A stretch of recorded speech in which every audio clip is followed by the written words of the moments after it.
फटाक खबरें देखें सिर्फ 30 सेकंड में। डाउनलोड करें तक ऐप और हमारा लिंक है डिस्क्रिप्शन बॉक्स में। नमस्कार, राम राम। मेरा नाम है सोनिया सत्यानीता और आप हरियाणा तक देख रहे हैं। पिछले 2 दिनों से आप डाडम की तमाम खबरें देख रहे हैं और आप ये जान भी रहे हैं कि किस तरह से वहां खनन का काम हो रहा था और वहां कितने मजदूर दबे हुए हैं। इनकी कोई पुख्ता जानकारी अभी तक सामने नहीं आई है। ओम प्रकाश भिवानी के जाने माने एक्टिविस्ट और स्वतंत्र पत्रकार सतसिंह धनखड़ हमारे साथ हैं। आप दोनों का बहुत स्वागत है इस चर्चा में। अब मेरा सबसे पहला सवाल सर आपसे ही कि आप वहां जाकर आए हैं, आपने रिपोर्ट की है वहां की, तो क्या तस्वीर फिलहाल वहां देखने को मिल रही है? वहां के ग्रामीणों का क्या कहना है, वहां के लोगों का क्या कहना है? जी, मैं डाडम जो माइनिंग जोन है, जो भिवानी से करीब आप मानिए करीब तोसाम आता है, एक बड़ा स्टेशन, और उसके भी आगे काफी सारे गांव हैं, बागवाना गांव है, फिर तो अपने डाडम गांव की पहाड़ी आती हैं। तो जब मैं ग्राउंड रिपोर्ट करने के लिए वहां गया तो जो सबसे मतलब एक अलग चीज जो लोग मुझे बता रहे थे कि हम इस गांव के रहने वाले हैं, लेकिन जब से माइनिंग शुरू हुई है पिछले 20 सालों से 22 सालों से, तो हमें पहली बार यहाँ तक आने का अवसर मिला है, क्योंकि माइनिंग का जो भी ठेकेदार होता है वो किसी को भी एक्सेस नहीं देता है, किसी को भी अंदर आने की अनुमति नहीं होती है। यहाँ तक कि गांव वाले भी मतलब ये शिकायतें कर रहे थे कि ऐसा यहाँ क्या होता है कि जिस जिस किसी को भी यहाँ आने नहीं दिया जाता। तो गांव वालों की तरफ से ये था। और जो भिवानी से बीजेपी के सिटिंग एमपी हैं धर्मवीर सिंह, उनका भी ये आरोप था कि ऐसा ये जो घटना हुई है ये कोई पहली घटना नहीं है, पास्ट में इस तरह की काफी सारी घटनाएं पहले हो चुकी हैं और हमने सरकार से, प्रशासन से बार बार इसकी कंप्लेंट की है, गांव वालों ने भी कंप्लेंट की है, लेकिन कभी भी इस पर एक्शन नहीं लिया गया। जो भी ठेकेदार, जो भी कंपनी ने माइनिंग ली है, उन्होंने अपनी मन मर्जी की है और उन्होंने इतना जो खनन का काम है, इलीगल एक्टिविटी का जो स्केल है वो बहुत बड़ा है। जो परमिशेबल लिमिट है उससे कम से कम 1000 गुना ज्यादा उन्होंने वहां खनन कर दिया है। और चूंकि किसी की एक्सेस नहीं होती, इसीलिए यहाँ पर ये लगातार चल रहा है और गांव वालों तक को भी वहां जाने की परमिशन नहीं है। इवन मीडिया को भी वहां जाने की परमिशन नहीं होती है। लेकिन जब ये हादसा हुआ है उसके बाद ही ये एंट्री खुली है। ओम प्रकाश जी, मेरा सवाल आपसे है क्योंकि आप वहां के स्थानीय निवासी हैं। अगर डाडम की बात करें तो यहाँ बाबा मूंगीपा का भी मंदिर है और बाबा मूंगीपा की जो मान्यता है वो भिवानी के आसपास के तमाम गांव में भी है। तो एक बार की खबर है कि जब यहाँ ब्लास्ट हुआ था तो मंदिर का भी कुछ हिस्सा जो है वो टूटा था। तब भी यहाँ के स्थानीय लोगों ने पंचायतें की थी, विरोध जताया था, 7 दिन तक धरना भी दिया था, लेकिन तब भी कुछ नहीं हुआ। तो स्थानीय लोग भी इतनी बड़ी संख्या में जो विरोध प्रदर्शन कर चुके हैं, पंचायतें भी आगे आ चुकी हैं, तो काम रुका क्यों नहीं है अभी तक? क्या लगता है आपको? देखिए सोनिया जी, ये मंदिर तो बाबा मुंदी का तो ये तोसाम में है और ये पहाड़ी जो है ये डाडम में है और उधर खाने की पहाड़ियां हैं। ये चौधरी बंसीलाल 1996 में आए थे। उसके बाद ये खान माफिया और ठेकेदारों की निगाह थी इसके ऊपर कि भाई किसी तरह से ये क्रैशर बजरी अब आम उपभोग की चीज हो गई है, काफी पैसा इसमें मिलता है, तो उन्होंने शुरुआत की थी चौधरी बंसीलाल। तो वहां स्थानीय लोगों ने बहुत बड़ा आंदोलन किया था और चौधरी बंसीलाल ने अपना इलाका होने के नाते वो वापिस खाने जो है ना वो वहां के जो स्थानीय लोगों ने तैयार की थी, मतलब कई सालों में, और काफी लोग सेक्रीफाइस भी हुए थे, जीवन भी गया था, तो उनको वापस दे दी थी। और फिर चौटाला की सरकार आई 2002 में, उसने वो जो है वो टैक्स के जो है वो नाके लगा दिए थे। उसके खिलाफ भी बहुत बड़ा आंदोलन हुआ था, लेकिन वो आंदोलन चौटाला सरकार ने जो है ताकत के बल पर कुचल दिया था।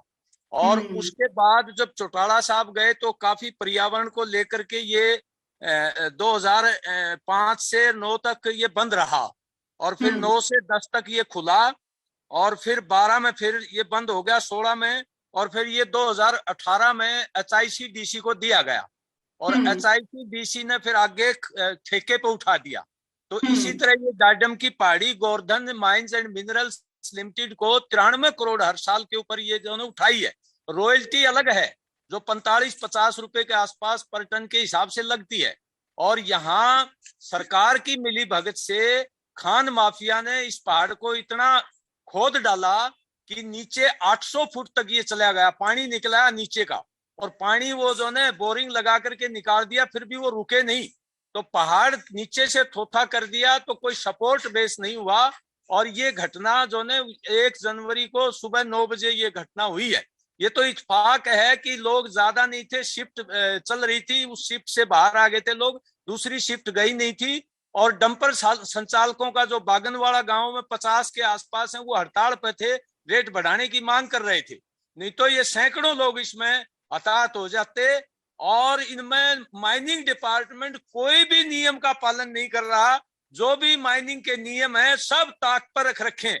और माफिया ने तमाम अधिकारियों के, माइनिंग डिपार्टमेंट के और प्रशासन के लोगों के मुंह बंद कर रखे हैं। ऊपर से सरकार इसमें मिली हुई है और ये महंगा क्रशर बेचते हैं जनता को, और मजदूरों के कोई सुरक्षा उपाय नहीं है, रोजगार भी ज्यादातर लोगों का चला गया। तो ये बहुत बड़ा गंभीर मामला है। और जब तक इसकी उच्च स्तरीय जांच नहीं होगी हाई कोर्ट के जज से या सुप्रीम कोर्ट के जज से, तब तक ये न्याय मिलने वाला नहीं है इस इलाके के लोगों को। और मैं ये कहना चाहता हूं, जिन लोगों की लापरवाही से ये हुआ है, वो जांच कमेटी में भी वही लोग शामिल कर लिए, माइनिंग डिपार्टमेंट, यहाँ का प्रशासन। तो ये सरकार बिल्कुल गैर जिम्मेवार व्यवहार कर रही है इस इलाके के साथ, लोगों के जीवन के साथ खिलवाड़ कर रही है। स्वास्थ्य पर किस तरह का असर पड़ा, उनकी खेती पर किस तरह का असर पड़ा? जलस्तर लगातार यहाँ का कम होता जा रहा है। देखिए, वहां जो डाडम की पहाड़ी है, वहां ग्रामीणों ने कई बार शिकायत की है कि हमारे मकानों में जो है दरारें आ गई, विस्फोट इतना तेज होता है। और वो काफी शिकायत कर चुके हैं, लेकिन कुछ लोगों को पैसा देकर के उनको चुप करवाया जाता है। और इस तरह से रोजगार भी, पहले जिस तरह से रोजगार मिलता था, स्थानीय लोगों की खाने होती थी, तो काफी लेबर को रोजगार मिलता था। अब ये ठेकेदार कंपनी बड़ी बड़ी हाईटेक जो टेक्नोलॉजी इस्तेमाल करके बहुत टेक्निकल लोगों का काम रह गया, आम लोगों का काम नहीं बचा इसमें से। और उधर जनता को भी ये महंगा बेचते हैं, एक तरह से मोनोपोली हो गई है। सतसिंह जी सही कह रहे हैं कि वहां खान माफिया के लोग रहते हैं, आम आदमी को नजदीक नहीं आने देते। कल भी हम गए थे तो वहां पर जो नहीं ये ठेकेदारों के आदमी घूम रहे थे, आम आदमी बोल नहीं सकता था वहां पर। ये स्थिति है, वहां टेरर का माहौल बना रखा है। सत सर, मेरा सवाल आपसे है, आप वहां गए, अब जो और भी पत्रकार थे उनका क्या रिएक्शन था? क्या सभी लोग जो है वो पहली बार इस तरह के हादसे को कवर कर रहे हैं? सोनिया जी, जब मैं वहां गया, चूंकि मैं पहले भी भिवानी में एक इंग्लिश न्यूज़पेपर के लिए 2 साल रिपोर्ट कर चुका हूं, तो उस दौरान भी डाडम के बारे में काफी कुछ सुनते थे। तो उस समय भी मैंने खुद कोशिश की थी कि कम से कम जिसके बारे में इतना कुछ सुनने को आता कभी देख के आए। लेकिन वहां मुझे बताया गया कि आप जो जहां से पहाड़ी शुरू होती है उसके बाद आपको अंदर जाने की परमिशन नहीं है। इवन की जो अधिकारी हैं, जो प्रशासनिक अधिकारी हैं, जिनके पास आईपीसी और सीआरपीसी जैसी धाराएं, उनके पास पावर्स हैं कि वो कोई भी हिस्सा जाकर के इंस्पेक्ट कर सकते हैं, एग्जामिन कर सकते हैं, नियमों की पालना हो रही है नहीं हो रही है ये देख सकते हैं, उनको तक भी परमिशन नहीं है। जो कामरेड साहब अभी इशारा कर रहे हैं, जो आरोप लगा रहे हैं, तो पत्रकारों के बीच में ये मुख्य चर्चा थी कि इतना जो हमें खाई दिखाई दे रही थी, हम एक पहाड़ के ऊपर खड़े थे और जो जहां पर हादसा हुआ वो कम से कम भी 700-800 फीट नीचे था। मतलब आप ये मानिए, जहां पत्रकार खड़े थे और वहां से जो हादसा की जो जगह हमें दिखाई दे रही थी, बिल्कुल चींटियों जितने हमें वो एनडीआरएफ की टीम और वो जो इतने बड़े व्हीकल्स थे, जंबो व्हीकल्स थे एनडीआरएफ टीम के, बिल्कुल चींटियों की तरह माफिक दिखाई दे रहे थे। ये सारा जो खनन अवैध रूप से हुआ है, इसके बारे में पत्रकारों में काफी चर्चा थी कि इतना बड़ा कुछ हो गया और हमें पता भी नहीं चला। तो क्योंकि एक्सेस नहीं है, क्योंकि परमिशन नहीं है, तो मीडिया के बीच में एक जो दूसरी बात थी कि इस सभी को मैनेज कौन कर रहा है, कौन है ऐसा ठेकेदार जो इसको मैनेज कर रहा है। और अभी आप ये देखिए कि 1 जनवरी को सुबह 9 बजे हादसा होता है और अब करीब करीब 48 घंटे को होने को आए हैं जब एनडीआरएफ की टीम लगी हुई है, और हादसा होने को तो अब करीब 3 दिन हो जाएंगे। तो अभी तक किसी के ऊपर एक एफआईआर तक रजिस्टर नहीं हुई है, एक पुलिस ने अभी तक कोई कार्रवाई नहीं की है।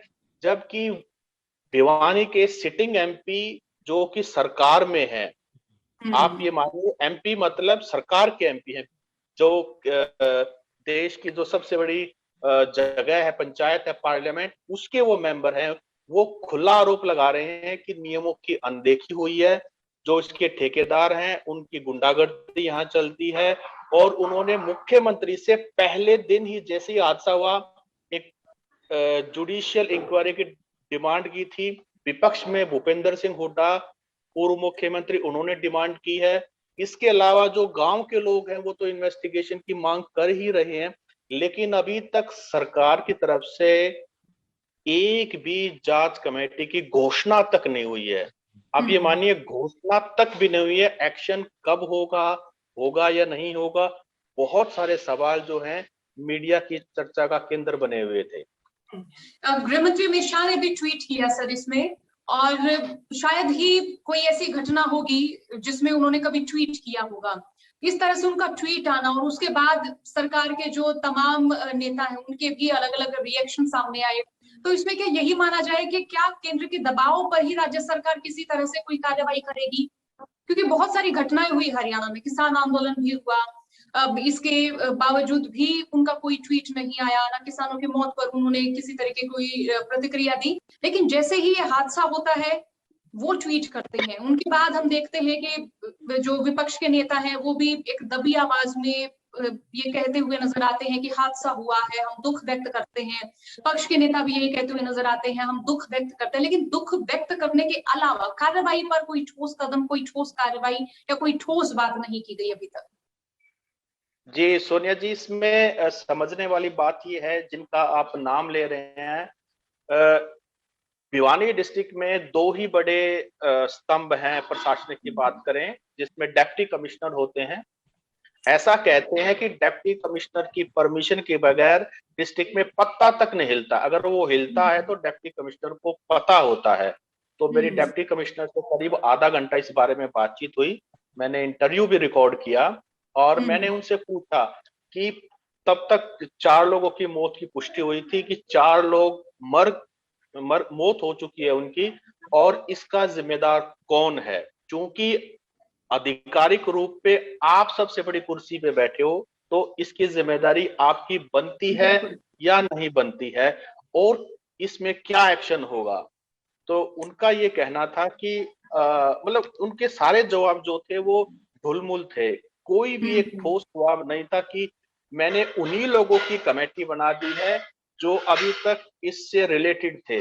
जो अभी कॉमरेड साहब ने कहा कि उन्हीं लोगों को कमेटी के अंदर डाल दिया, वो भी डिस्ट्रिक्ट लेवल की कमेटी है जिनके अभी तक नाम नहीं बताए गए हैं कि उस कमेटी को हेड कौन करेगा, कौन कौन उसके अंदर होगा, क्या वो कमेटी बनाई भी है या सिर्फ कहने के लिए एक बात कही गई है, मीडिया को एक बाइट देने के लिए कही है कि हमने एक कमेटी बना दी है। लेकिन जिनको सजा होनी चाहिए, जिनके ऊपर केस दर्ज होना चाहिए, वो अपने खिलाफ कैसे जांच करेंगे, ये भी है। और भिवानी एमपी से भी मेरी काफी देर बात हुई, इंटरव्यू हुआ, तो कैमरे के सामने उन्होंने कुछ बातें एडमिट की और उन्होंने कहा कि मैंने मुख्यमंत्री जी को इस बारे में बार बार हादसा होने के बाद कहा है और मैं एक्सपेक्ट कर रहा था अब तक कोई ना कोई कमेटी, कोई ना कोई एक्शन हो जाना चाहिए था, लेकिन अभी तक क्यों नहीं हुआ, वो खुद भी सरप्राइज है। वो सरकार का हिस्सा है, उसके बावजूद भी। तो ये सारी बातें इंडिकेट यही करती है कि कोई ना कोई तो ऐसी बड़ी पावरफुल लॉबी है तो ये चाहती है कि इस मामले को दबाया जाए, इसको जितना जल्दी हो सकता ठंडा किया जाए। और जो तोसाम के आसपास के गांव वाले हैं जहां जो ये हादसा हुआ है, जिनके घर डेड बॉडी पहुंची है, उन्होंने ये भी इल्जाम लगाया कि हमारे ऊपर दबाव बनाया जा रहा है कि आप इस मामले को ज्यादा ना उछाले, आपको 2-4 लाख रुपए एक्स्ट्रा दे देंगे हम, मतलब इस तरह की बातें, सेटलमेंट की बातें। जबकि क्रिमिनल केस ही तो सीधा सीधा नेग्लिजेंस का बनता है। इसके अलावा इलीगल माइनिंग का और बहुत सारे धाराओं के तहत मामला दर्ज होना चाहिए था। जो आरोपी हैं वो जेल के अंदर होने चाहिए थे, लेकिन अभी तक ऐसा उसकी बात भी नहीं हो रही। एक्शन होना तो बहुत दूर है, बात भी नहीं हो रही। ये बड़ा शॉकिंग है। ओम प्रकाश जो दबे हुए हैं या फिर जो मृतक हैं अभी तक, अब ये खबर तो सामने आ गई, और क्या वो सभी लोग जो हैं वो दूसरे राज्यों के थे? क्योंकि बताया जा रहा है कि जो मृतक हैं उनमें कुछ आसपास के गांव के भी हैं, कुछ दूसरे राज्यों के भी हैं। जो दूसरे राज्यों के हैं उनका तो नाम, अता, पता किसी को कुछ भी पता नहीं है। तो क्या इससे पहले भी ऐसा हुआ है यहाँ? देखिए सोनिया जी, 5 लोगों की हत्या एक तरह से वहां जो है 5 लोगों की जान गई है। और ये 5 लोग बागनवाला के हैं, विजेंद्र, और जिनकी आयु 30 वर्ष है। और हैमर ऑपरेटर हैं संजय, मोरखी गांव है जींद जिले में। और पॉपलैंड के ऑपरेटर हैं ये जो है झारखंड निवासी हैं तूफान सिंह। और पंजाब के होशियारपुर निवासी हैं दिनेश दत्त, जो कल ही डेड बॉडी मिली है उनकी, पॉपलैंड जो है ऑपरेटर हैं। रोहतक के बालोट से निवासी धर्मवीर हैं।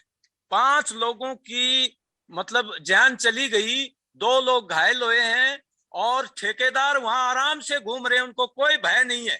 ऐसा लग रहा है प्रशासन और सरकार की पूरी तरह से शेल्टर है ठेकेदारों के ऊपर, और उनको ये भरोसा है कि हमने जो इनके मुंह बंद कर रखे, हमारे ऊपर कोई कार्रवाई नहीं होगी। और यहाँ तक कि धनखड़ जी कह रहे हैं जो एफआईआर की भी अभी कोई पता नहीं इनकी एफआईआर भी हुई है कि नहीं है। और एक कमेटी बैठाई है, एडीसी नरवाल साहब है यहाँ, उनके नेतृत्व में। और वो जो ने डीएफओ है जितेंद्र अहलावत, खनन अधिकारी है भूपेंद्र सिंह, उसके मेंबर हैं। एसडीएम मनीष फोगाट जो तोसाम के एसडीएम है वो उसके मेंबर हैं। तो एक हितेश यादव है एएसपी, वो उसके मेंबर हैं। इन्हीं अधिकारियों से जिन्होंने अब तक एफआईआर भी दर्ज नहीं करवाई ठेकेदारों के खिलाफ, और इसकी एक जांच कमेटी बना दी। अभी 1.25 साल पहले एनजीटी के आदेश पे एक कमेटी बनी थी, उसने यहाँ की बहुत अनियमितताएं बताई थी, 20 लाख जो ने फाइन भी किया था, उसका भी रोड़ा रुड़ा दिया। उस कमेटी का अता पता ही नहीं है वो 20 लाख फाइन हुआ कि नहीं हुआ।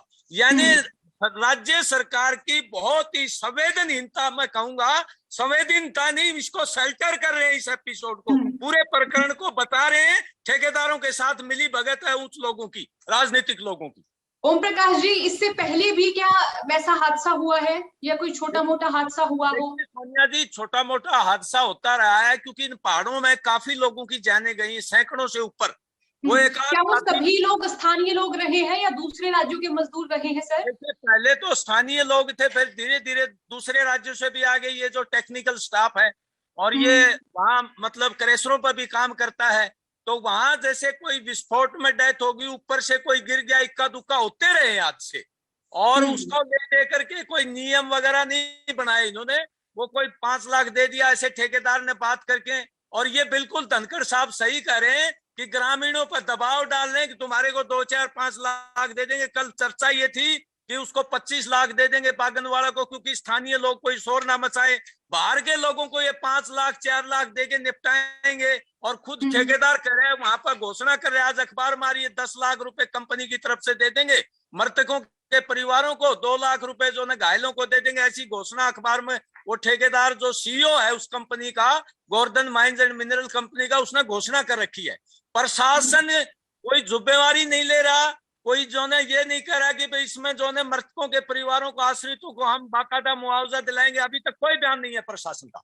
तो ये इस तरह का जो है ये पहली बार हो रहा है कि जो है एक माफिया मतलब वहां मजदूरों की भी जान ले रहा है, जनता को भी महंगा बेच रहा है, और बड़ा भारी मुनाफा कमा के अफसरों की जो है मुंह बंद कर रहा है और टेरर पैदा कर रहा है। ये बड़ी अजीब बात है। और खुद सांसद जो बीजेपी के जो यहाँ भिवानी महेंद्रगढ़ के सांसद हैं, वो खुद बोल रहे हैं कि नियमों का पालन नहीं किया और अवैध माइनिंग हो रही है, लेकिन राज्य का मुख्यमंत्री, गृह मंत्री कुछ नहीं बोल रहे। सर मेरा सवाल ये भी है कि यहाँ एनजीटी ने आदेश दे दिए थे ठीक 2 महीने पहले कि यहाँ खनन बंद किया जाए। शुक्रवार को ही शुरू होता है खनन। इतनी संख्या में मजदूर यहाँ पर एकदम आ जाते हैं, फिर उसके बाद इतना बड़ा हादसा एकदम हो जाता है। तो यहाँ से हम ये माने कि जो पूरा तंत्र है सर ये आपस में मिला हुआ है, उस तंत्र में कभी हो सकता है कभी पत्रकारों को शामिल ना किया गया हो, कोई ऐसी रिपोर्ट सामने ना आई हो जिस पर कभी बात की जा सके, जिस पर कभी विचार किए जा सके, या जिससे पता लगाया जा सके कि यहाँ हो क्या रहा है। जब ये काम शुरू किया जा रहा है तो इतने सारे मजदूर सामने आ रहे हैं, बड़ी अचंभे की बात है। उन मजदूरों का कहीं भी कोई हम ये कहें कि कितनी संख्या रही है, किस तरीके से वो काम करते थे, या वो कौन लोग थे, ठेकेदार कौन थे, इनका भी कोई अता पता नहीं है। सोनिया जी देखिए, इतना बड़ा ऑपरेशन यहाँ हुआ, मतलब खनन जो है, माइनिंग जो हो रहा है, जो कोई भी काम करता है उसका नाम रजिस्टर में होता है, कंप्यूटर के अंदर होता है।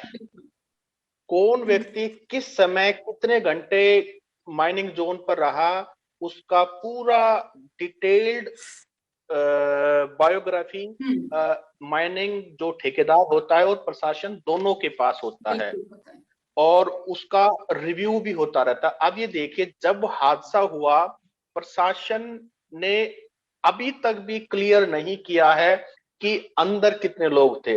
प्रशासन बार बार बातों को घुमाता रहा।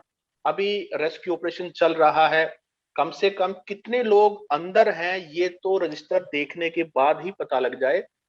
और आजकल तो सारा सिस्टम ऑनलाइन है, सब कुछ एक क्लिक के ऊपर ये चीज अवेलेबल होनी चाहिए। ये दर्शाता है कि यहाँ कभी कोई चीज मेंटेन नहीं की गई, कम से कम पक्के कागजों में कुछ मेंटेन नहीं किया गया। क्योंकि जैसे ही इस तरह का नेचुरल कैलेमिटी या इस तरह का बड़ा एक्सीडेंट होता है, प्रशासन का सबसे पहला काम होता है रिकॉर्ड को सीज करना। वहां सीसीटीवी, 2 सीसीटीवी कैमरा लगे हुए हैं। मैं वहां कल गया, 2 सीसीटीवी बड़े बड़े, बहुत बड़े पिक्सल्स के, जूम आप ये देखिए, वो लगे हुए हैं। और कौन आ रहा है, कौन जा रहा है, रात को भी वो कैप्चर कर सकते हैं। इस तरह के जो सीसीटीवी कैमरा है, हर रिकॉर्ड है। लेकिन प्रशासन, या तो प्रशासन को एक्सेस नहीं दिया गया और प्रशासन किसी दबाव में है, या प्रशासन को पता है लेकिन वो चुप है। ये बहुत सारी बातें हैं। क्योंकि जब कभी भी मीडिया ने पूछा, जितनी भी बाइट आप सुन लीजिए, जितने भी न्यूज़पेपर में टेलीफोनिकली डिप्टी कमिश्नर से या जो बड़े अधिकारी है उससे पूछा गया, तो उनका हरदम यही था कि शायद 4 लोग हो सकते हैं, शायद 8 लोग हो सकते हैं, शायद 1 दर्जन लोग हो सकते हैं, कितने व्हीकल हैं। अभी तक भी वो ऑन रिकॉर्ड पिन पॉइंटेड ये नहीं बता पाए हैं कि कितने लोग ट्रैप्ड हैं। आप ये देखिए, कल उन्होंने ये कहा रात को 9 बजे, जब धर्मवीर जो बालोट रोहतक का होगा कि जी ये लास्ट है, लेकिन लास्ट कहने के बाद अभी तक भी रेस्क्यू ऑपरेशन चल रहा है। अगर वो लास्ट था तो अब वो रेस्क्यू ऑपरेशन में हो क्या रहा है? तो कहीं ना कहीं बातें शायद दबाई जा रही हैं, छिपाई जा रही हैं। कहीं ना कहीं कुछ ऐसा है जो जनता को पता होना चाहिए, उससे छुपाया जा रहा है, उसे दूर रखा जा रहा है। बिल्कुल। ओम प्रकाश जी, मेरा सवाल आपसे ये है कि इतने सालों से यहाँ खनन का काम चल रहा है, तो जाहिर सी बात है स्थानीय लोगों को कई तरह की दिक्कतें भी होती हैं, किसानों को अलग परेशानी होती है, जल स्तर नीचे जा रहा है। देखिए सोनिया जी, यहाँ लगातार जो है आंदोलन भी रहे हैं। 2002 में, 1996 में लगातार लोगों की आवाज को दबाया गया है, और बीच में पहाड़ बंद होने से लोगों के दिमाग में ये भी बात आती है कि भाई ज्यादा अगर बात उठाएंगे तो ये रोजगार नहीं मिलेगा, क्योंकि 25-30 गांव का स्थानीय लोगों का यहाँ रोजगार रहता था। और कोई ऐसी खनन नीति जिससे लोगों का रोजगार भी रहे और लोगों को ये सस्ता ठीक रेट पर रॉ मटेरियल भी उपलब्ध होता रहे, ये सरकारों ने भी ऐसी खनन नीति नहीं बनाई। और वर्तमान सरकार ने तो उनसे भी बढ़ के ज्यादा डाका मारने की कोशिश की इसमें। और ये सिर्फ माफिया, खान माफिया और कुछ वरिष्ठ राजनीतिकों ने मिलकर के जनता को लूटने का ये एक कार्यक्रम बनाया है, जो खनन नीति रोजगार लोगों का हटा दिया, और वहां खाने के और आसपास के लोगों के पर्यावरण की भी दिक्कत है। इन तमाम सवालों पर और जो सुरक्षा नियम है उनको ताक पर रख के ये अंधाधुंध मुनाफा कमा रहे हैं, ऐसी नीति इन्होंने बना रखी है। और स्थानीय लोग डर के मारे चुप रहते हैं, क्योंकि बड़ा आंदोलन कोई हो नहीं रहा, और राजनीतिक इसमें कोई लंबा चौड़ा हस्तक्षेप नहीं करते, बल्कि सेटिंग कर लेते हैं उनके साथ। तो ऐसी स्थिति में ये माफिया और ये जो भ्रष्टाचार है, इसके चक्कर में यहाँ के लोग फंसे हुए हैं। ना उनको रोजगार मिल रहा है और ना ये सस्ता रॉ मटेरियल मिल रहा है। ये खनन नीति बिल्कुल जनविरोधी है और सुरक्षा उपायों की धज्जियां उड़ाई जा रही। बिल्कुल सत्सिंह सर, आपका भी बहुत शुक्रिया हमारे साथ जुड़ने के लिए। ओम प्रकाश जी, आपका भी बहुत शुक्रिया हमारे साथ जुड़ने के लिए। धन्यवाद। तमाम जो लोग हमारे साथ जुड़े उनसे अपडेट हम लेते रहेंगे, जुड़ते रहेंगे। यहाँ ये डाडम में मानवाधिकारों का उल्लंघन तो हो ही रहा है, लेकिन इसके साथ साथ हम ये देख रहे हैं कि इस वक्त सरकार की ओर से क्या कदम उठाए जा रहे हैं। बयानबाजियां हो रही हैं, लेकिन उन बयानबाजियों का भी अगर हम एक निष्कर्ष देखें या हम देखें कि उन शब्दों के भीतर हमें क्या नजर आ रहा है, वो भी बहुत खाली खाली शब्द हमें नजर आ रहे हैं, जिनमें ये नहीं लग रहा कि कोई ठोस यहाँ कार्रवाई होगी। तो यहाँ इतनी ही अपडेट तमाम दर्शकों तक, और आगे हम तमाम दर्शकों तक और भी अपडेट पहुंचाते रहेंगे। बहुत बहुत शुक्रिया हमारे साथ जुड़ने के लिए। धन्यवाद।